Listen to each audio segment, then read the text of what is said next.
The ND Miata debuted in 2015, and although that year seems so long ago, the Miata actually hasn't changed that much since then.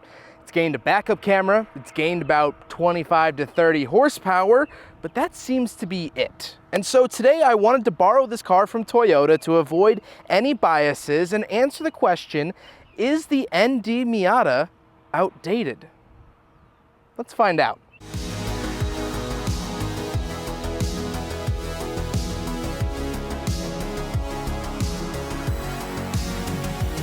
Well, first off, let's talk about this particular MX-5. RF, that means it has the retractable fastback. You'll see down here, we have the backup camera hideously stuck in the middle of the bumpers. You'll see that from 2018 forward, as well as up front, we do have the 181 horsepower as opposed to the 155 of the ND1. Inside the car, you'll find a 6-speed manual transmission like God intended. However, in the interior, that's where the woes begin.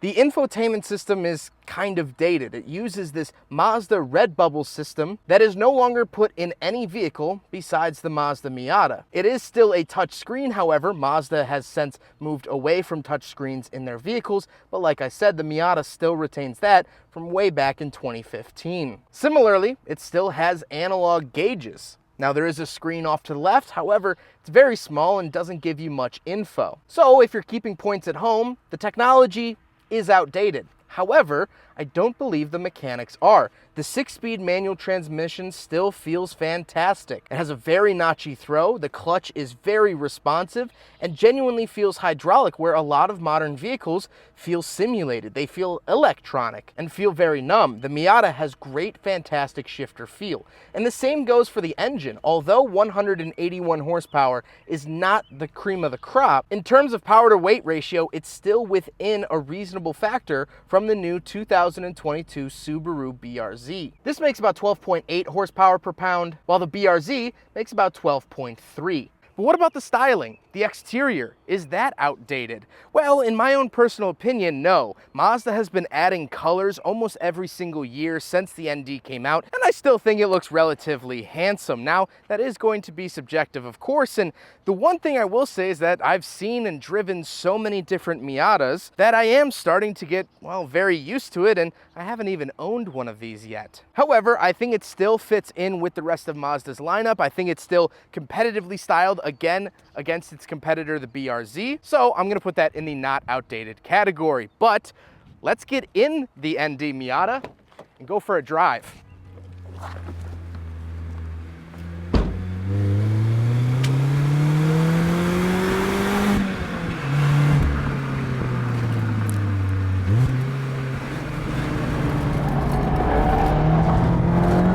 That should go without saying. The driving experience of an ND Miata is almost unmatched. I would say that the new BRZ handles very similarly and definitely has very similar aspects. Now with the BRZ, you do definitely feel the extra torque that the Subaru brings, but in terms of an open air, fun little manual experience, it's hard to beat the ND. It's really impressive how well Mazda has held on to this feeling over the last 30 years.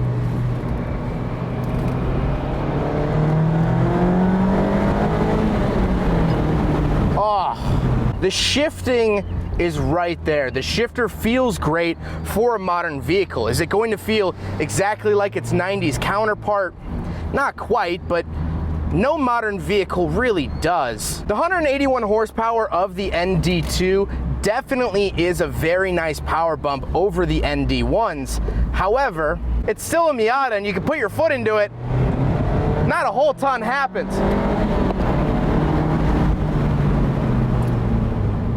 But that's the joy of it. You know, the first Miata, the NA, was so incredibly slow as well. So in all reality, Mazda's just sticking with the theme. And that is a very, very fun theme. You can't outdate fun. You just can't. And so now it's time to answer that question we asked at the beginning.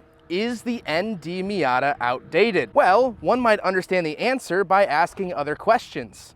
Are long walks on the beach outdated? Is a warm meal on a rainy day outdated? Is hugging a childhood friend after months of not seeing each other outdated? Well, then there's your answer. Yeah, the tech inside isn't fantastic, and I think the engine could use a little bit more power going forward. However, as excited as I am to see what the future holds for our little sports car friend, I don't want it to overshadow what's in front of me. This is still a fun little car, and I love it. I hope you guys enjoyed this little retrospective on this fabulous little car. Please share your thoughts down in the comment section down below. Am I off basis? Is this completely outdated? Do you think this is the newest, hottest technology? I'd love to hear it down below, but I hope you guys enjoyed the video. Don't forget to rate the video, comment on the video, and subscribe if you really liked it. Take care, guys.